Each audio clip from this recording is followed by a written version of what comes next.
I want to talk about how it's changed you, right? But before we go there, the controversial question, dun dun dun, right? Where does your Blackness fit into how you police, right? Because seeing what you saw from your uncle and what you were exposed to even at a young age of knowing that there's sometimes a difference between the way people that look like me think, or maybe they think different too, right? Mm-hmm. Or people that don't look like me and what they may have as a motive. How much of that plays into how you police? Like you have black sons. Mm-hmm. We see the narrative, and I'm sure you're acutely aware of more statistically accurate information than I am. And that's not the point of this. Right. But you're black, mm-hmm. right? Live in America. We have these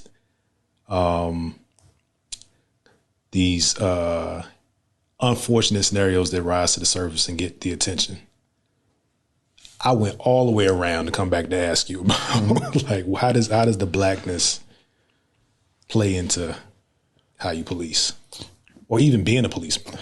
Yeah, so I'll explain that this way.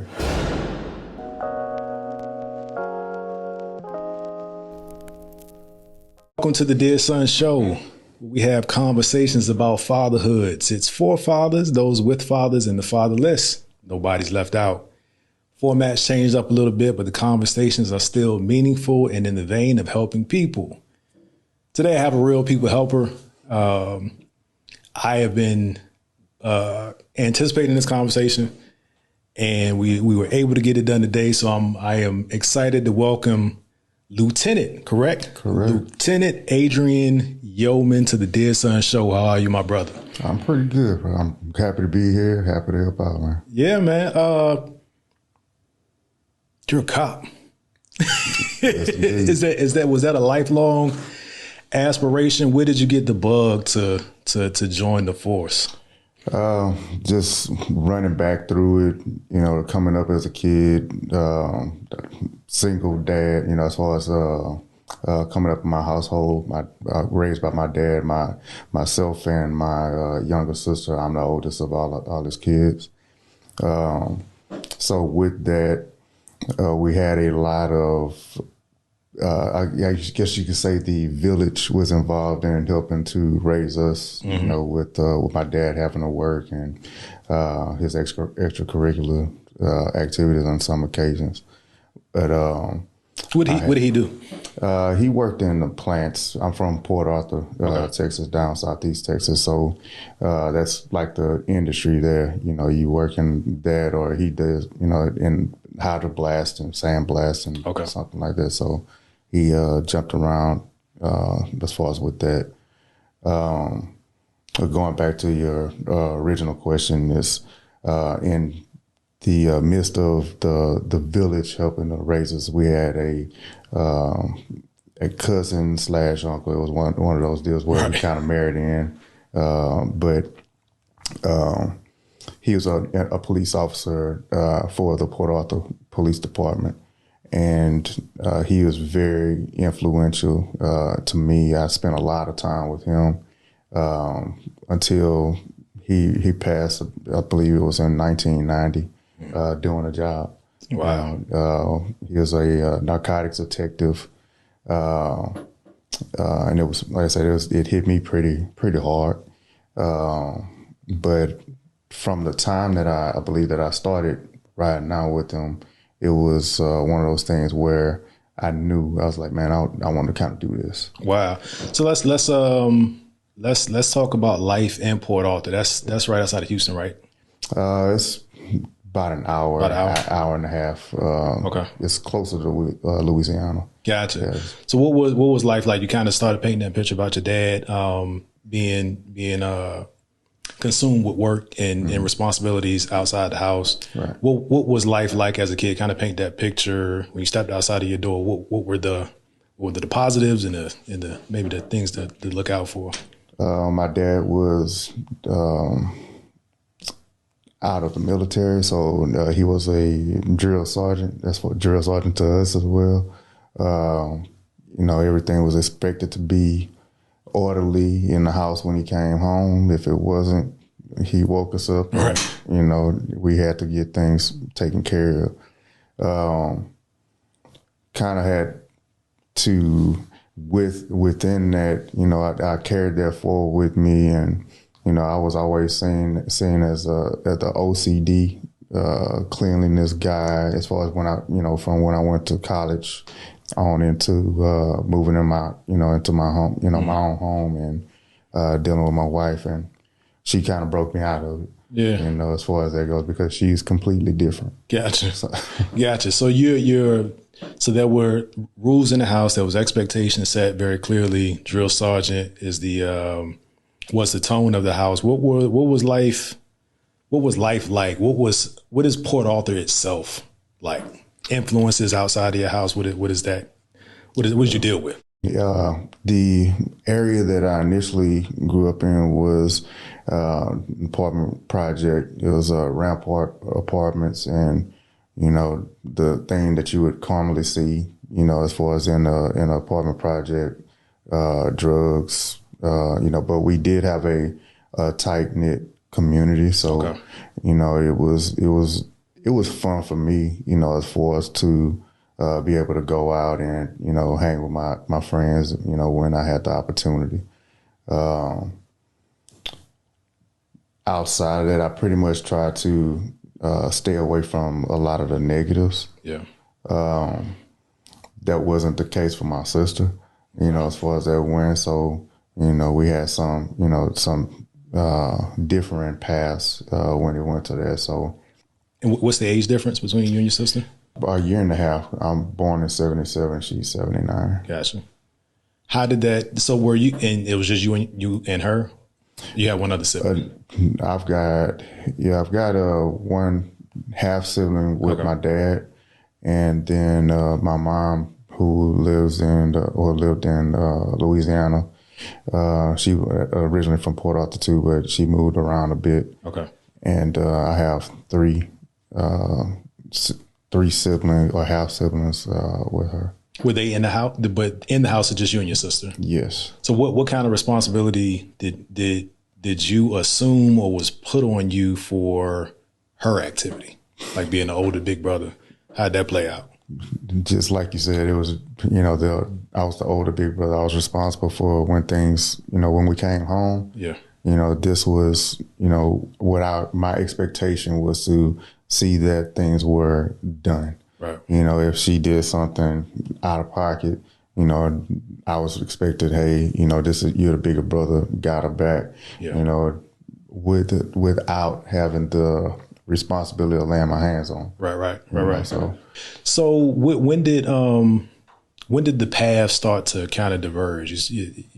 And what I got from your references, she kind of did her thing, you kind of did your mm-hmm. thing. What stage of life was that where it kind of started to?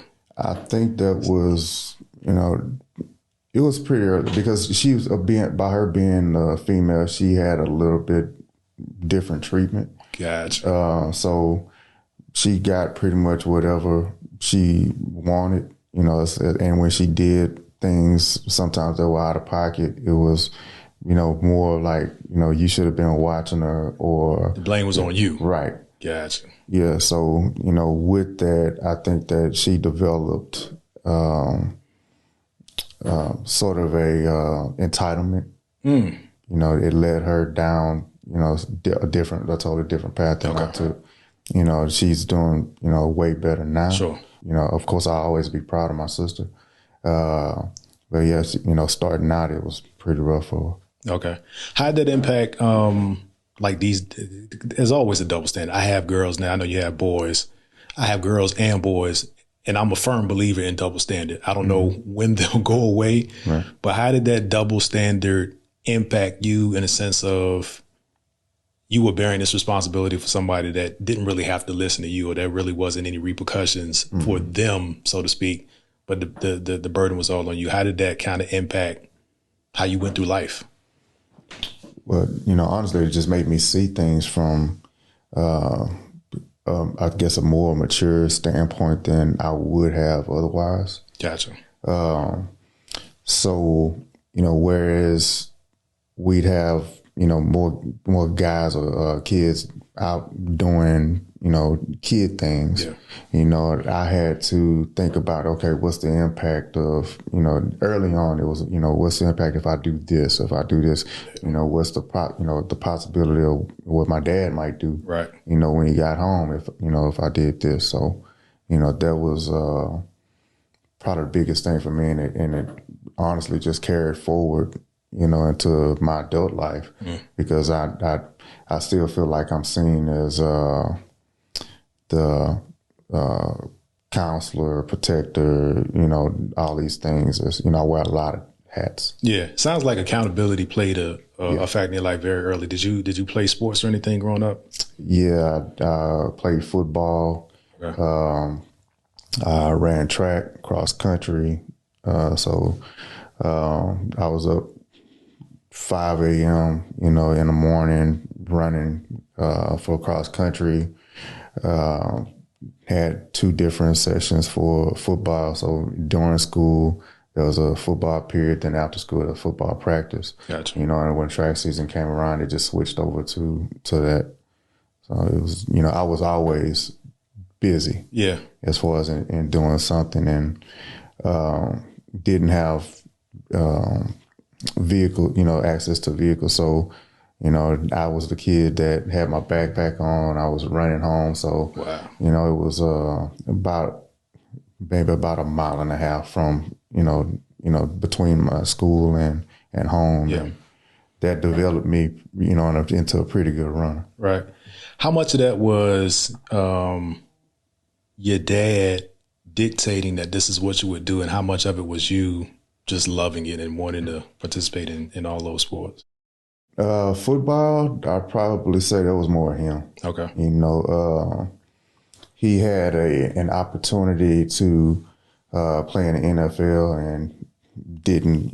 My grandmother at the time, being that, like I told you, he was in the Army, the military.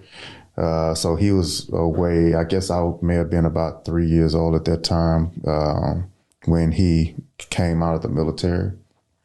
And so right out of that, he had an opportunity to play for the Oilers when they were out in Houston. So he had Warm Moon, right? Warm Moon. Yeah. Yeah, he had the letter, showed my grandmother, and she's like, "No, I've taken care of your kids. This, for this amount of time, is your turn to take the responsibility." Wow. And so he held basically I don't want to say a grudge against my grandmother for that, but you can most definitely see where, well, I may as well say, yeah, in all honesty, it probably was more of a grudge because, the way that I observed as a kid, him talking to her, I wouldn't do to my parent. And what age is he? This is his early 20s? Yeah. He had me at 17, so yeah, he was early 20s around that time. Okay. He, I would say, tried to live out his football dreams through me. Yeah. And, but that wasn't where my heart was. Gotcha.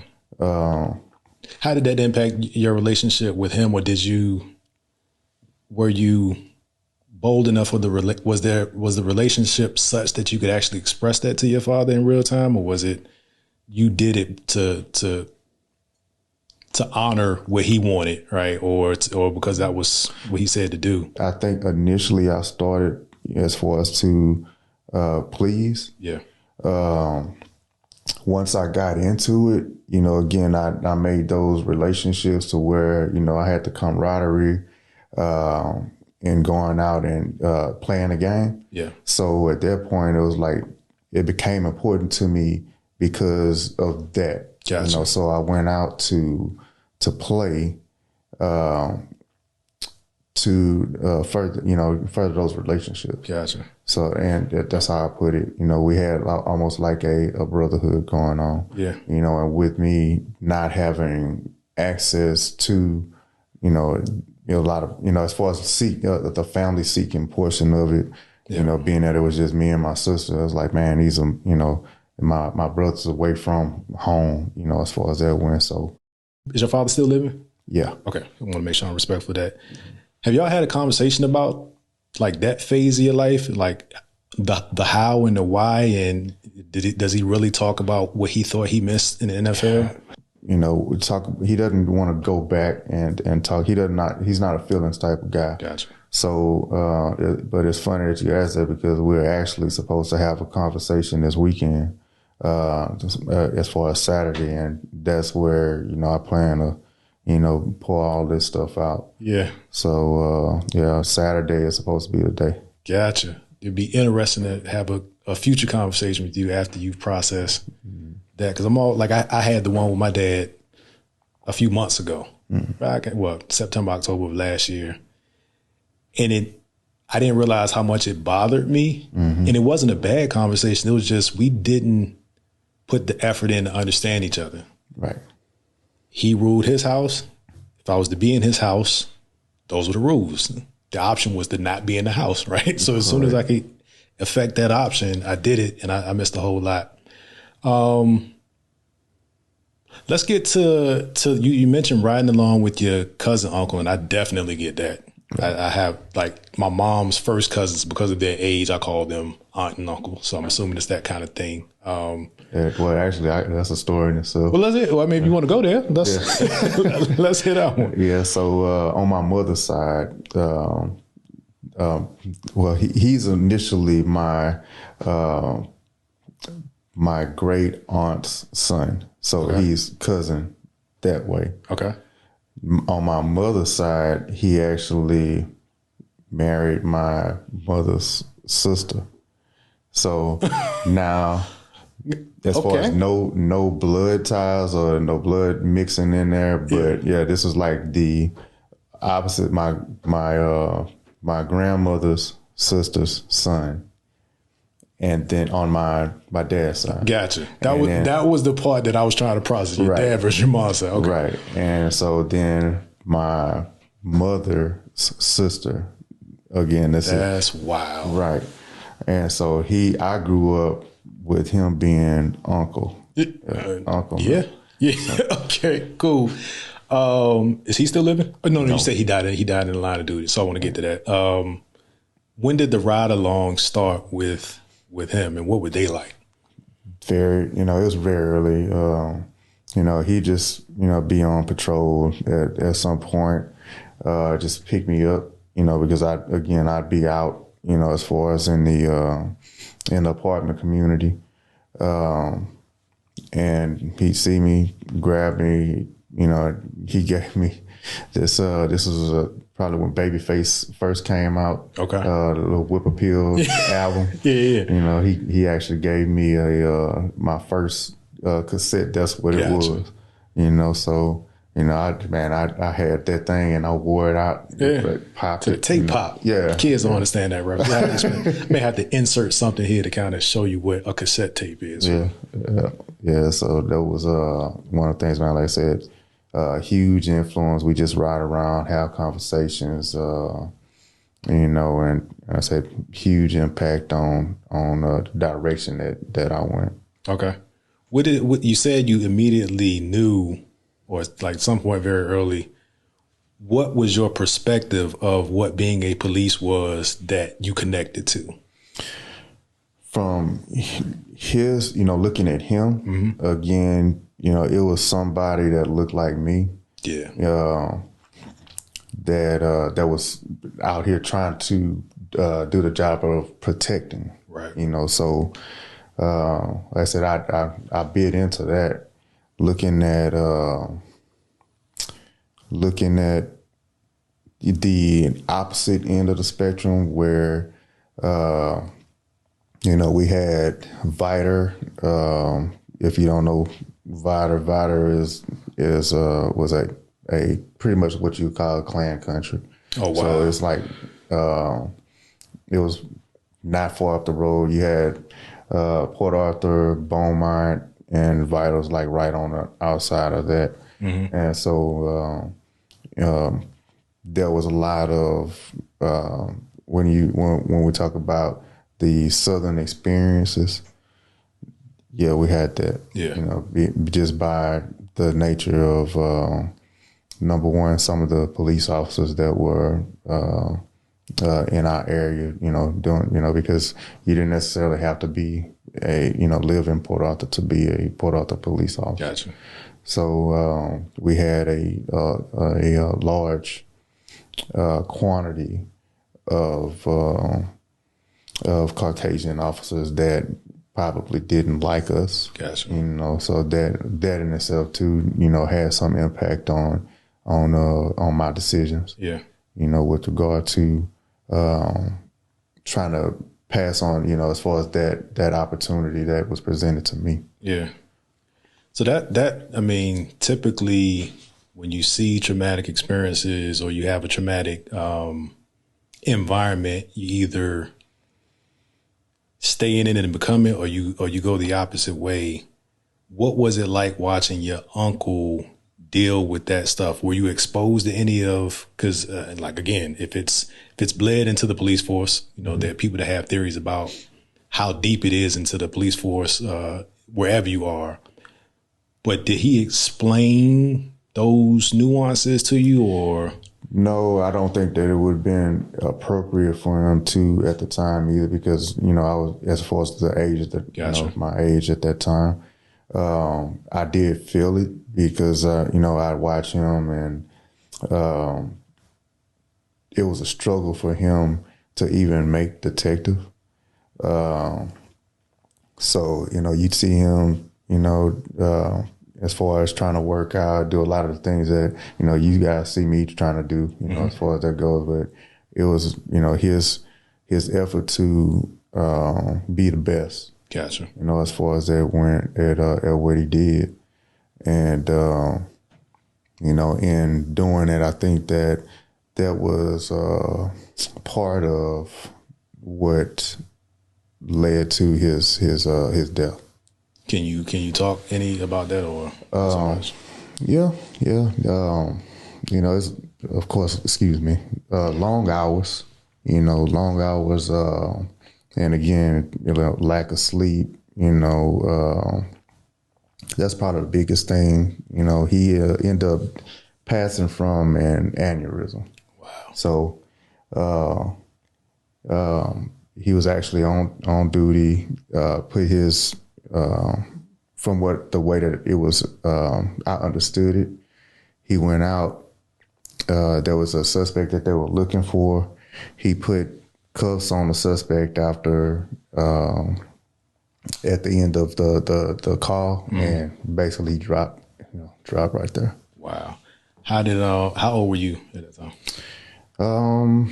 This was again 90, so I would have been middle school, just getting ready to go into high school. 12, 13-ish. Yeah. How did it impact you? Because I'm interested in why you what led you to still pursue after seeing that. I have an opinion, but you're sitting in front of me, so my opinion doesn't make the beans. But again, it's just what had been placed into me. And, he wasn't the only guy I would say was like a mentor to me. There were, like I said, it was a village. Right. There were a lot of men that grabbed me and, showed me different things. So I would say it's probably a combined, the combination of those things that allow me to sit back, kind of think, because, honestly, even in going to college, that wasn't something that I was supposed to do. Going to college or being a police officer? Going to college. Oh, wow. Why you say that? Again, the system that I grew up in. Gotcha. I even though I went to magnet programs, I was, made great grades. My high school counselor, as far as for my primary school, when I went in to talk to her, hey, You know, I'm interested in trying to go to college. These are my grades. These are where this is what I've been doing. I was told that, it probably wouldn't be a choice for me, so. And that was the extent of the guy. I want to be fair. Was that the extent of the guidance? Like, did you want to go to Yale, but you had state school grades? I didn't know. I just told her, hey, I want to go to college. Oh, wow. So, and again, I had the grades I had, as far as what I needed. Yeah. Should I ask if that person looked like you? No, okay, they did not. I just started applying to different institutions, and based on the merit of my grades, I got into a few schools: Baylor, U of H, really Rice. Any school that I put in for. Yes, these are not slackers. Right. Yeah, the schools that I put in for, I got into.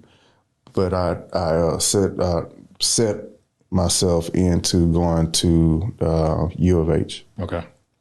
I also had, if I would have known better now, I probably would have gone to a Lamar, which was closer to home, because they actually offered me, more money to be a student athlete. Mm.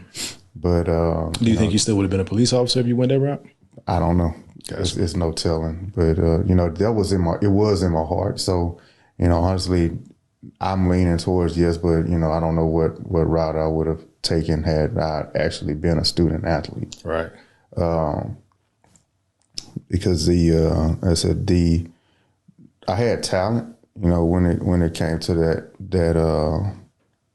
that avenue. So I don't know what that would have taken. Right. I'll put it like that. Gotcha. If I had continued that route. So where exactly in your story does it shift to police academy, to that becoming the path? I would say that's long after, because basically I put that on hold while I was moving around with my wife, honestly. Okay. I met her at U of H. So that was the better decision, just for the record. Right. That's the best thing that could have happened, right? Right. I met her there at U of H, and we and actually not long after I went into the school, as I graduated from high school in '96, started U of H that fall, and we were booed up by November. Oh. Yeah, so we were pretty much instant when it comes down to that. Gotcha. Went through a few things as far as when you look at it now, as far as an adult, as a grown, mature adult, you say you went through some things. It's not really going through a lot, but at the time, seemed like a lot. Yeah, it seemed like a lot. So it kind of, brought us closer together, and I ended up transferring to Sam Houston State in Huntsville, because as far as my grades didn't, as far as when I got there, my first experience away, without having the structure. Gotcha. I wilded out a little bit. Yeah. So, quick aside to make you feel better. My first semester GPA was it started with the point. It wasn't 1 or 2 points something. It started with the point, and I equally wilded out, and I only went 20 miles from my house. But go ahead. If that makes you feel any better. Yeah. So I did end up transferring to Sam Houston State, and that kind of put us in it tested us as well, because, okay, how are you going to deal with this distance? Oh, you went and she stayed. Gotcha. Right. So, not that it was a huge distance either. It was only, an hour at most up the road. Well, you in love, man. That's yeah. That's a lot. Yeah, but the separation of her not having immediate access, to me, as far as that was a challenge. Yeah. She graduated, ended up going directly into law school after. Got it. So she moves up to Austin, which gives us a little bit more distance. Gotcha. So, by this time I've gotten my grandmother had gotten me this Ford Ranger. Okay. So, I'm putting that burning miles on this Ford Ranger going to Austin. We did end up moving in together. And after she finished law school was when we went ahead and got married. Gotcha. What year are we in now? That would have been, by the time she finished, it would have been 2005. Okay. 2004, somewhere around there. Okay. 2005 was when we actually, got married March. And then moved on to Waco. Okay. Was when we had my first son, my oldest son, in 2007. Moved back to Houston to be closer to her family to get some assistance in raising the first Need that kid. village back. Yeah, most definitely, man. It's important. At that point, she was practicing in Waco. Let me just preface it with that. When we get to Houston, she's not able to get any work going as far as because initially she wanted to stay at home with our son. So, I was fine with that, working, I had no problem with supporting my household. Right. But she was adamant about wanting to get back to work. So she ends up putting in for a job with the government, and that takes us here, to the DFW area. Gotcha. So that's how we ended up here. And when that happened, it was like, okay, I'm tired of moving around. This is where we're going to be at this point. Right. And we had, her brother was already up here. He's practicing, has a practice out here. And I had a few cousins and family members scattered around this area. So Gotcha. It was like, this is a pretty good spot for us. Gotcha. With that, that's when I said, okay, it's time for me to go ahead and, pursue this. Was it always in the back of your mind and you just waited, or did that timing kind of spark the thought to? It was always in the back of my mind. When we lived in Austin, I came close to putting in there. Gotcha. I don't think it would have been a good fit for me, but, I was thinking, it was in my mind to put in there.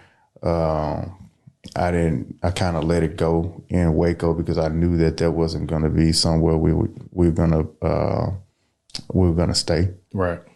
So when we got back to Houston, I contemplated, but with everything that was happening, I think God just kind of pushed that aside for me. Absolutely.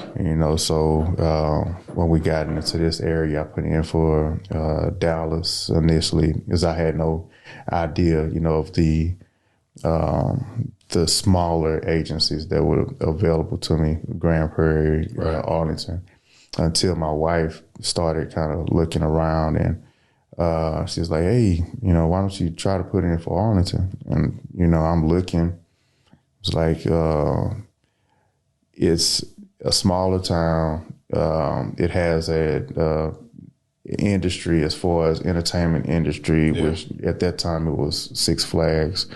The business industry was GM. Yep. So, and it was big enough for me to have the experiences that I wanted to have as an officer, but still small enough to where I didn't feel like I'd kind of get lost in the shuffle. So, what's the process like when you apply, you get accepted, you go through a school, you go through training? What's that like, and how did it impact your life? Because you had the one son at this point, right? Right. And your wife was working. Like, how does all of that play into the flow of the household? We had friends of family that had moved from Louisiana, New Orleans to this area as well, following Hurricane Katrina. So just so happens that this lady was like, hey, if you need to, for us to watch your son, for you, we'll do it. Wow. So, and again, it's just blessing on blessing on blessing. If you wanted to know the process, it's, you apply initially, you go through several interviews. If you are accepted following those interviews, then you're going to have a psychological assessment done. They'll give you, run you through a polygraph, as far as that goes. And then you go into the academy if you pass all of that stuff. Gotcha. At any point in the process, did you have second thoughts? No. Okay. Once I was excited, man. Yeah. Honestly, I knew that there were going to be a lot of challenges, but with me, I always like to meet and exceed those challenges. There were indeed, as far as different things that were being, or roadblocks that were being set in front of me, to make me want to, or push me towards dropping out. Yeah. But again, as far as I had stronger fortitude than that. Gotcha. So once you're in, and I want to kind of look at it in stages, if you could, like, has it consistently been what you expected it to be? And if not, what were some of those eye-opening experiences where you didn't want to back out, but you're like, I didn't expect for it to be this? Honestly, just probably the scope of effect and leadership that you have, or the opportunity to affect drastically somebody's life. Was probably the thing that I was like, man, wow. Huge responsibility. Yeah. So, I didn't, of course, you want to go in, be the guy that save somebody from a car fire or, right. Being shot or what have you. But, when you look at actually having to arrest somebody and they may miss work. And these are, again, you think about the lower end of the economic spectrum of people that you commonly deal with. Right. So this is, if I miss work, I lose my job, man, that compound changes. effect. Yeah. So, that's one thing that, as far as being in leadership, I was able to pass on to the people that I supervise. Yeah. So, to take into account, yes, we have to weigh as far as the responsibility of what we do. Yeah. I got a question that may come across as real surface level, but I'm not asking it in a vanilla kind of way. How hard is it, or is it hard every day to keep showing up? Well, I mean, I think that you kind of had a feeling from just knowing me, I like people. Yeah. So, as far as that goes, I'm a psychology major, so that's kind of one of the things that makes me. Well, you didn't drop that earlier. Yeah, that's a good wrinkle that kind of makes sense. Yeah. So I like to see what makes people tick, and just having that and having the opportunity to go and communicate, see different experience different personalities. And not only, with my having an effect on someone, but them, also having the effect on me, as far as, this person may have changed my mind on, how I think about, as far as someone else's situation. Yeah, and that's what I'm going to, like, how is it, I want to talk about how it's, how it's changed you, right? But before we go there, the controversial question, dun dun dun, right?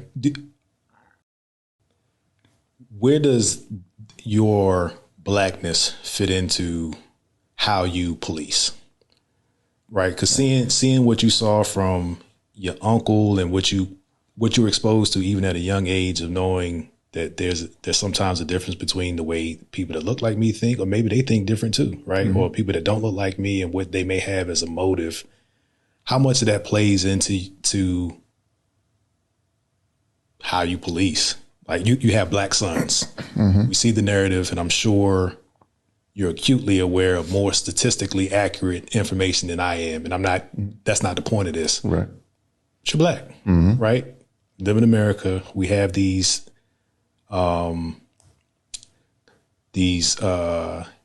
unfortunate scenarios that rise to the surface and get the attention. I went all the way around to come back to ask you about mm-hmm. like how does the Blackness play into how you police, or even being a policeman? Yeah, so I'll explain that this way. When it is as far as who I am, as far as that goes.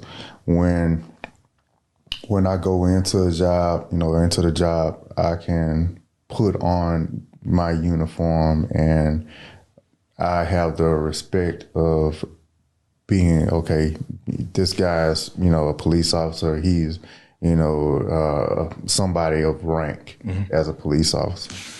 When I'm ready to come home, I take that uniform off, and I've had this happen several times. Nobody knows who I am as far as that goes. So, I'll go home and, I'll be on my way home.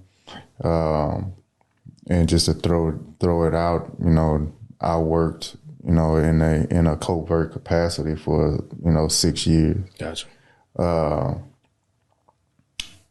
When I leave from the office, and I was set up in this Cadillac Escalade, tinted windows,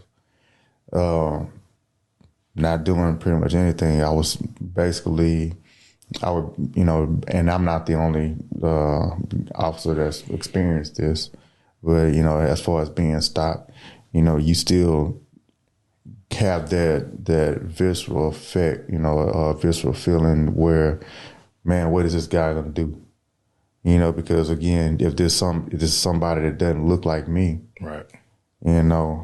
You do have that in the back of your mind, and the thing that I always do, and I tell everybody else is, as far as to, at the base of everything, everybody wants to go home. Everybody wants to be, to go home to their families. Right. So in order for me to make this other person whom I have no idea, of what's going on through their mind feel more comfortable, first thing I do is I lower all of my windows, and of course this is, when I'm leaving work is night. So right. I'll turn on my dome light, hands on the steering wheel. So as an officer yourself. Yeah, absolutely. Because, the thing that you'll see is, especially if you get someone that's new, jumpy, you'll see that they're kind of hesitant, that may have a hand in a gun.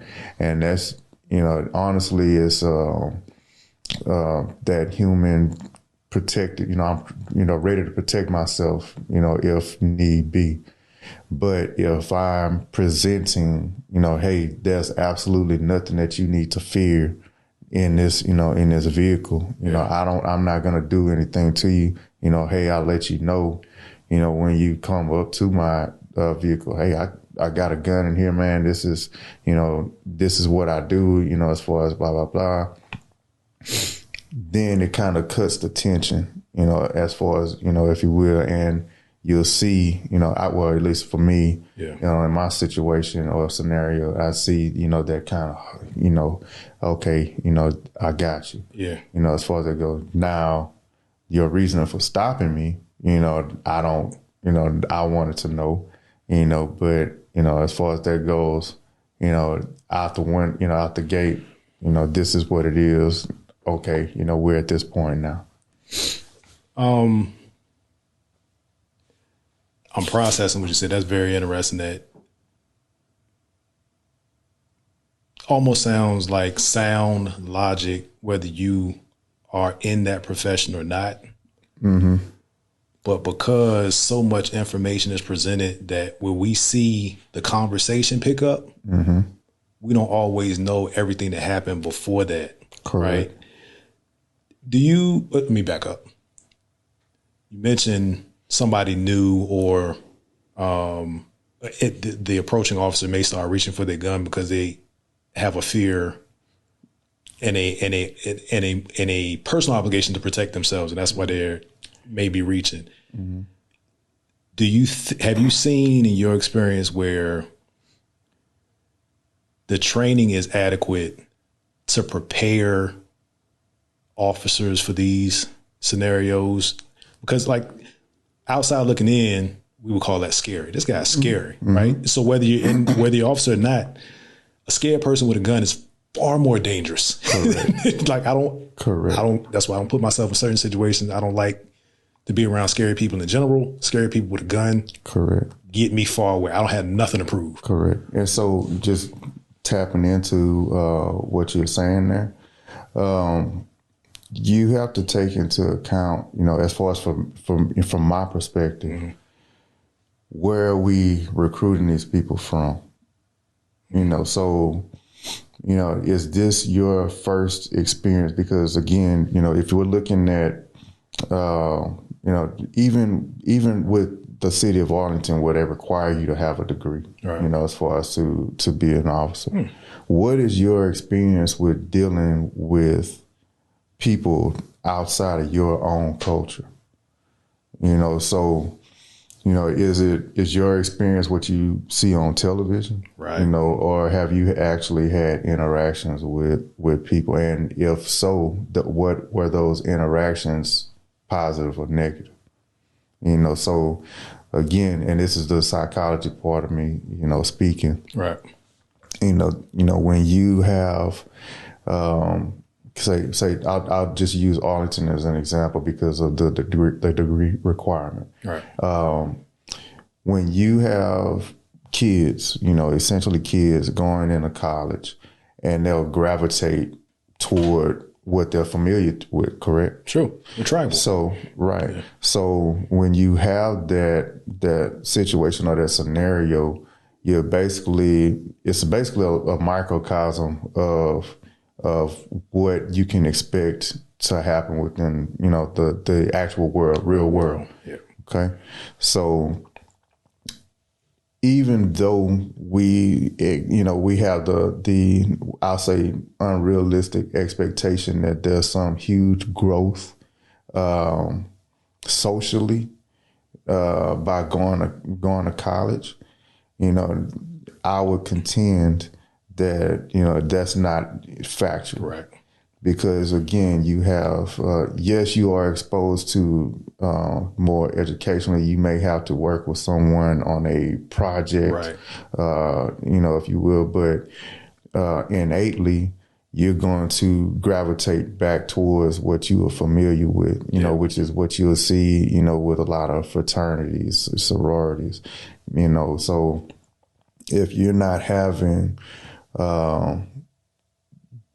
the situation or scenario where you're seeing that, or you're recruiting kids that have crossed that threshold within that college ground, yeah, you're basically doing the same thing as far as you're going to get folks that can assess a little bit better because they're more mature, can articulate their reports a little bit better because they've had that additional education.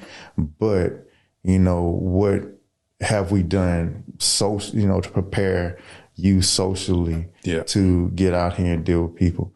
And even in trying to promote training in the academy, you have to take into account this is a 6 to 8 month academy. Right.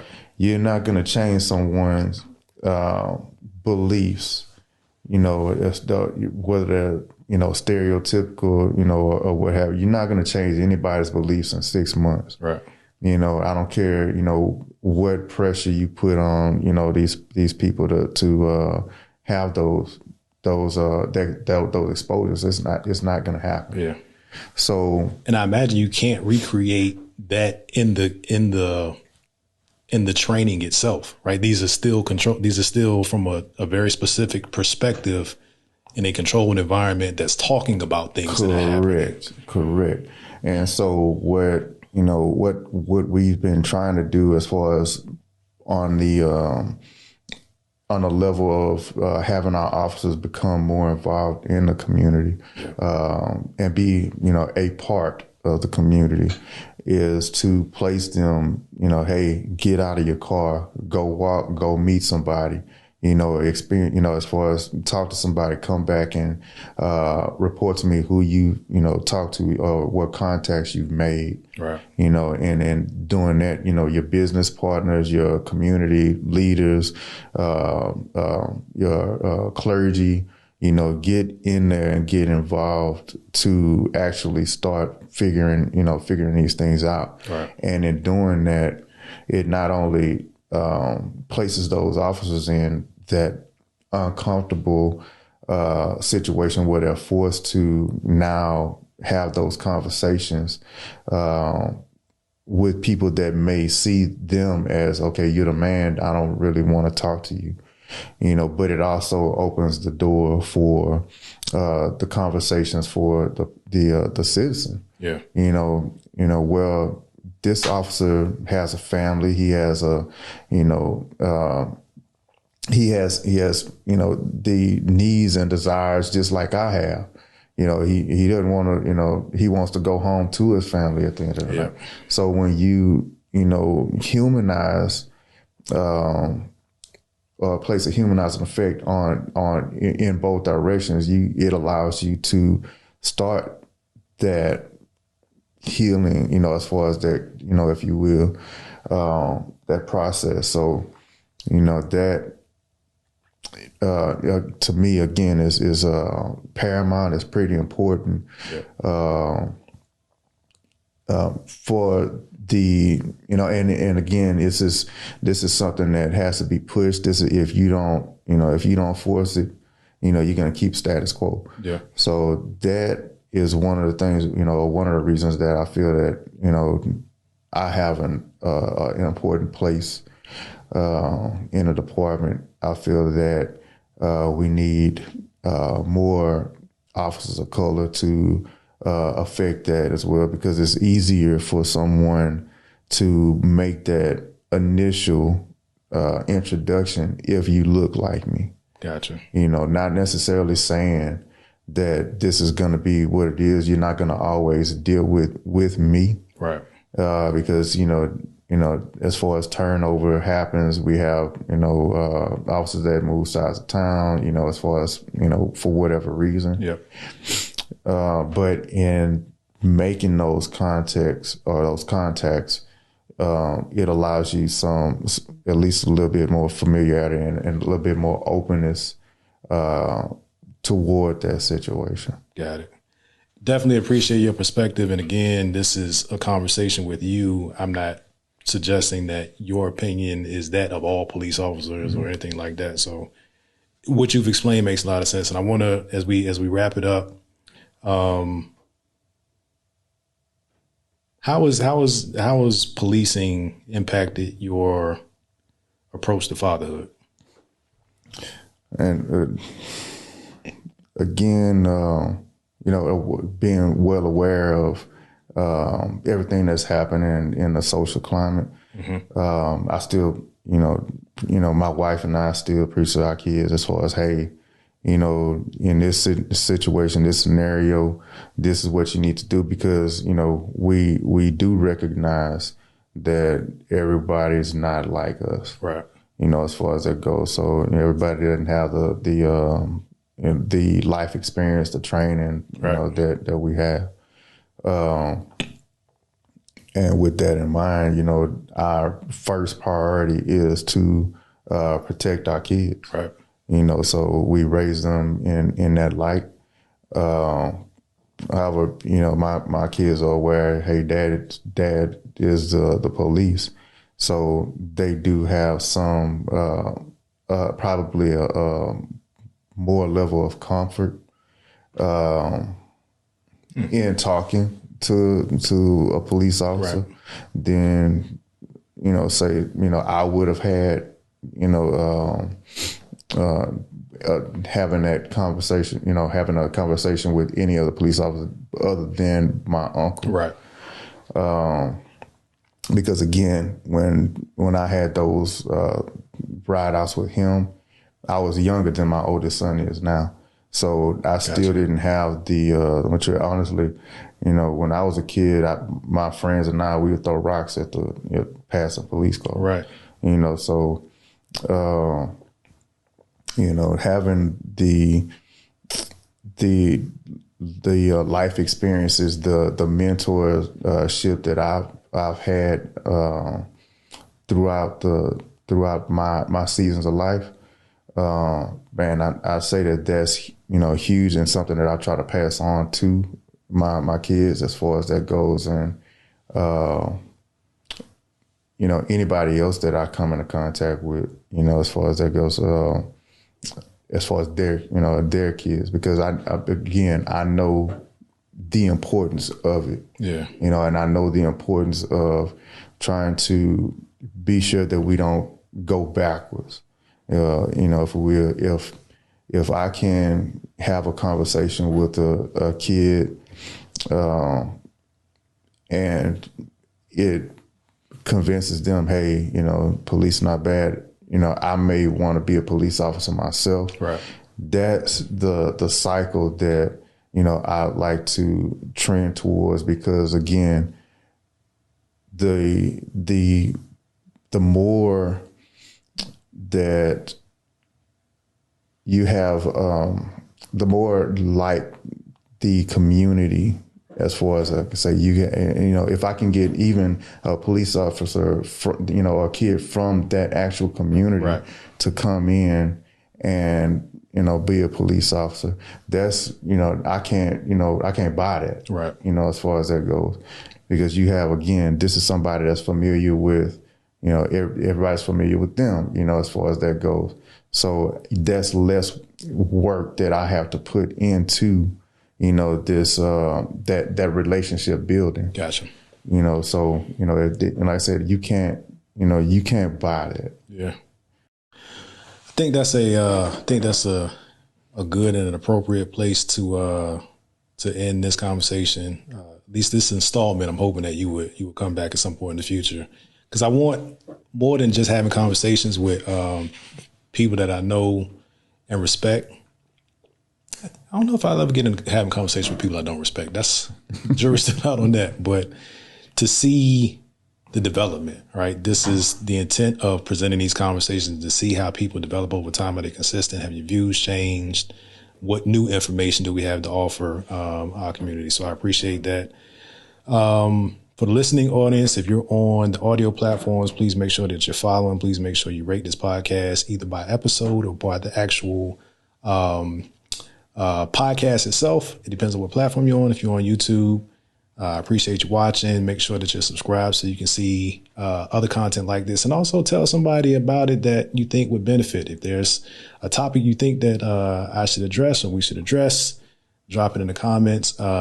Again, Lieutenant Yowman, I appreciate you hopping on the podcast and sharing your wisdom and your experiences. That's going to do it. We appreciate you guys. God bless you.